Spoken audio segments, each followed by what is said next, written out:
Okey ya, Mama ada hadiah untuk ya. Hadiah apa? Adalah hadiah coklat pandai. Nama dia Zaki. Cuba buka.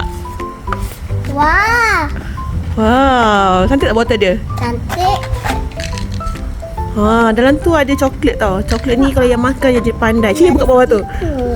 Apa tu? So stiker ni ya boleh tampal dekat ya punya botol. Kalau tambal apa-apa, ada buku. Jom tengok korang kena beli ni juga tau. Harga dia murah je. Sedap pula tu.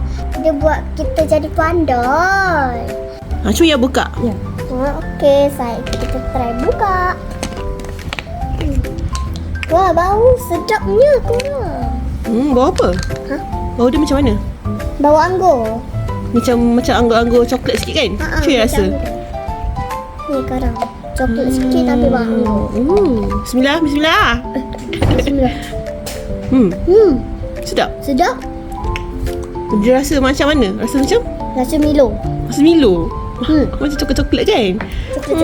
Tak ada rasa macam ubat-ubat pun kan? Tak. Yang makan dua tau. Boleh makan satu lagi je. Dua je tau, tak ada lebih-lebih. Ya. Sedap. Sumpah sedap. Korang harap beli. Ni buat kita pandai. Kita sekarang nak tampal stiker dekat sini. Mana-mana je kita nak tampal. Tampal piala. Oh, golden pula tu warna. Yalah, so yang nak dapat nombor 1 kan? Memang orang semua nak dapat nombor 1. Mestilah Mama yang nak dapat nombor 1. Takkan nak dapat nombor 2, 3, 4, 5 dengan semua nombor. Mana Acik? Saya tak suka. So kena makan Zaki tiap hari lah. Makan 2 tiap hari tau. Ya. Pagi 1, malam 1.